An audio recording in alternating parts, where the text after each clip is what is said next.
Why would I throw in the towel? I just got in my bag. I don't make no mistakes. I'm coming for mine, and there ain't no one taking my place. Hey, welcome to the Quarter Report, brought to you by the Red Night Special, and this is Word on the Net. I'm your boy, Town Biz. Thank you for tuning in. Your first time to the channel, please hit that like and subscribe button. Also, if you woke up on the wrong side of the bed, do yourself a favor, get back in the bed, roll over and get on the right side of the bed. I promise you, your day's going to be A-okay. Now, I want y'all to do me a favor. Go over to Big Kush, man. Tap in with Big Kush, man. Like and subscribe to his channel, man. I normally don't do content for Big Kush. You know what I'm saying? I like to let him get his shine, man, because he do good. He's a good podcast over there. You feel me? Content creator, whatever. But today I'm going to react to one of his videos. So it's a reaction to a reaction. You dig what I'm saying? Y'all hit that like, subscribe button, man. Quit playing, man. I ain't going to hold y'all, man. We finna get to the content. You dig? But he's saying Drake got caught with something. I don't know. We about to figure this out together. Let's go. You hear me? On the real. Come on now. What y'all doing? Quit playing. Let's hit that button. Believe what our cousin Moni just tweeted and what she just put together. I'm going to have to edit the background music out, but y'all got to get this. We got to do our due diligence, our education, and we got to help our brother K-Dot, because Drake can't be in court doing stuff like this and filing a lawsuit against Not Like Us. Now this is something you will never see those other hip hop media outlets cover this right here. Oh my gosh. Look what they just found, y'all. How we gonna do this? What I gonna do? Okay, so cousin tweeted out, this is the context. Well, I'm gonna read y'all the context. Him bragging about said verse that includes him accusing is somebody named Aristo of messing with Drake. Accused Aristo of messing with minors.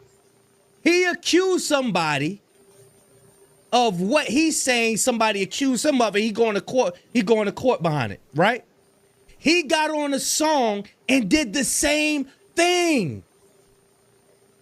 He said his verse was clever. Drake said his verse was clever. I want to do this. Let me get y'all the background of it first. This is how, because I'm not familiar with Aristo and these Toronto rap. But listen, this is what's crazy, right? I always had a problem with this lawsuit, everything, because, you know, when I first heard the first real disrespectful song that was calling somebody, said that they was, that they was homosexual, gay, whatever the case it may be, was Ice Cube, No Vaseline. And nobody give that song no problem. Did y'all ever listen to it? He said, man, what that boy say? He said, and Ren smelling like MC Ren. Man, hold on.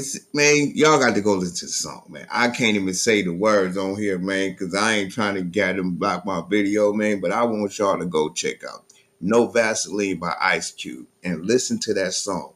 And you tell me, if they was in these times now, do you think that them two, these rappers would have been told going to court on each other for these lyrics? Like, come on, bro, this is lyrics. I never understood that. I never respected that, but I still think Drake is a dope rapper. I ain't gonna front. I still feel like that. It ain't like I just gonna stop listening to. I don't buy his CDs. I never did, except for his first like 3 CDs. After that, you know, to me, an artist got like a good 2-3 CDs in them before you start getting the watered down music. But anyway, let's get back to the content.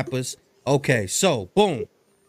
Drake and Aristo's connection traces back to the early 2000s, which it looks like this video we're about to play is, right? In Toronto's hip hop scene. At that time, Drake was emerging as a rapper, while Aristo was a notable figure known for his critiques of Drake's transition from acting to music. So this is somebody who critiqued Drake. Like, what you doing acting and then now you're doing a rapping thing, right? This tension culminated in a diss track titled Good Riddance. So Drake has a song called Good Riddance, right? We're going to go over all of it, where Drake addresses Aristo's criticism. He says in Good Riddance, if I'm copying Joe Budden's flow and I'm mimicking his career, you mimicking his career. So they talking, let me see. Conflicts often discuss the platform, Canadians' message. Okay, that's what we wanted. Boom. Let's get this context right here. And then we gonna get to the song Good Riddance and listen to what he say. Oh, this is good. Y'all make sure y'all get the likes up. Make sure y'all get shout out to Certified Boogeyman and Moni. Make sure y'all get the likes up and subscribe. Please check it out. Drake, good night and good luck. Yeah. Aristo, good morning. Yeah. Bishop, Masters, Young Tony, Drake, good riddance. Good riddance. Good. It was. Look at Drake though, man. You know what's crazy to me is, right, that's why I be saying music is a weird, hip hop is a weird space now, because, you know, you had, you know, street guys that was rapping, you had your guys that wasn't street guys. I mean, what I mean by street guys, I mean they, you know, they wouldn't, how should I say, they were not there taking people's lives and nothing, but they was from the ghetto. So when you from the ghetto, you consider a street person. You know what I mean? When you live in the ghetto. So, with that being said, you know, when you hear these songs by these rappers like Drake, you look at him and then you listen to the songs he put out. Now, it kind of fit in that, you know, it kind of, it fits him.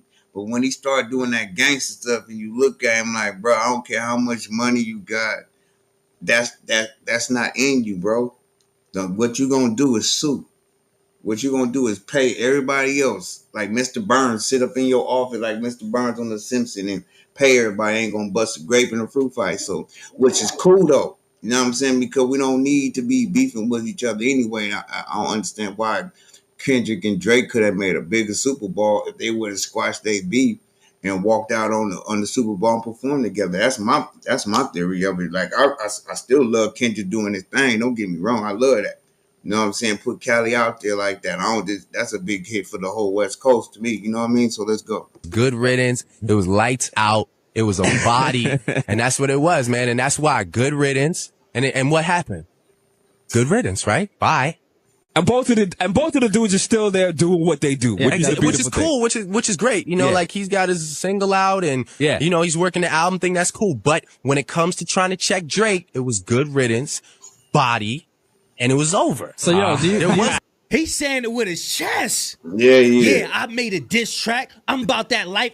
Yeah, he definitely talking with his chest out. You definitely right about that, Brody. But when Angie Martinez was getting at him about, I want to see a spar between you and Kendrick, he was hush mouth. I'm sure you do. Those is harsh words. He said some harsh words towards me. Man, Kennish, man, y'all go check out his channel, man. Kendrick. They know Kendrick is not to be fucked with. They know this. Check this out. But look how much he's saying it with his chest when he battling somebody else. Check it out. No, there was no rebuttal. There was no. It ended right there. It was good. Like, don't try and check me, man. So that was my point all along. Like, don't try to check me, man. That don't even sound real. You know, you do a little track and that's cool, man. And I will check you. And that's what happened. It was over. Why you ain't do that with the Control verse? And so he's saying, I will check you. I'm willing to be a part. I'm a willing participant in battle rapping. Right. Do you think, see how you spoke on before about how you being an actor might have people question your credibility as a rapper, right? Yeah. Me personally, I think his acting kind of helped him out in his music career. Because, you know, music is basically 70% acting. Half these dudes' music you listen to, they ain't really living that life. And the ones that is living their life, you see what's happening to them. They getting drilled up and locked up. You dig what I'm saying? So the other ones that's talking about it ain't really living it. You know, so I think acting kind of helped him out. Helped him out in his videos, how he presents himself, and in his music, how he delivers his bars. You know, that's my opinion, though. Let's go.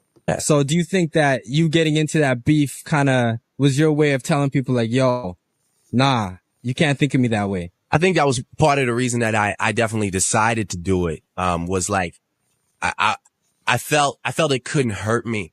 It would hurt me if I made a wax. So he put that diss track out to set the precedence of Drake is not to be played with. Excuse me.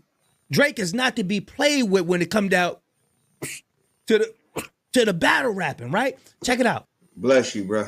Song. But I knew that there was just, I mean, what I like to do is when another dude is going to be like, state the obvious, like, okay, Drake, you're on TV and you're cupcake soft. And when I see you outside of this club, you're going to get hit. When I hear that, I'm like, okay, man, you're about to get it. Cause like, I mean, I just like, I search for clever things. I mean, that's what I pride myself on. My favorite rapper is Fonte because he just says things that could be said and Hove too. I mean, there's a lot of rappers that do it. They say things that you could say straightforward, but they just find this way to say it that you're like, man, that's how I think of it. I can never verbally. So now we got the blueprint of why he always taking those indirect shots. He's letting you know why he take them indirect shots. He's not going to directly say it. He going to say it so if somebody approaches him, be like, yo, Drake, that was about me? Oh, nah, that wasn't. Yeah, but the thing about it is, right, I think that's a part of it too, Big Kush, I ain't gonna front, but I also think that it is a clever way to do bars because it makes people think. Like, it just makes you think. Like, you know how people now to this day, you'll hear Jay-Z, people still listen to Jay-Z album, figuring out what he's saying in the album now. You dig what I'm saying? So yeah, it goes a little, I understand what you're saying, but on the real though, that, you know, it's a clever way of spitting bars, then you got directed forward way of spitting bars. You know what I mean? Let's go. That's why he do that, because he's scary for real. Really communicate it that way, but that's just how I think of it. And I appreciate that in hip hop. So when I saw the situation, I was like, okay, here we got a dude who, you know, it was just an easy target, man. It was like, So he prey on easy targets. We getting a lot from this. Shout out to our cousin Mo. We getting a lot of education right here. I like this. Yeah. Which of these words best describes Drake when Drake is feeling conflict with someone? I'm gonna throw some words. Impulsive, calculated. All right, that's it. Now, for the moment we've been waiting for, because that's what I'm here for. I didn't know nothing about this song. Because I was finna get Listen to this part of this song, y'all. Check this out. Y'all ready? 17-year-olds. Y'all heard that? Why is Drake saying something about 17-year-old? Listen.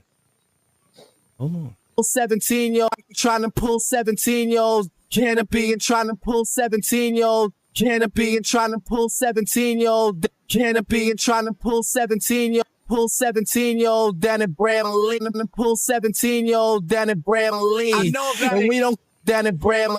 So he's saying to Aristo, you trying to pull 17-year-olds down in Bramley. Then he got the little background ad-libs like, I know about that.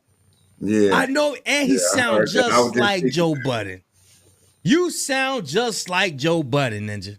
So when Aristo said that you copied Joe Budden's flow, everybody pretty much know that. You sound exactly like Joe Budden.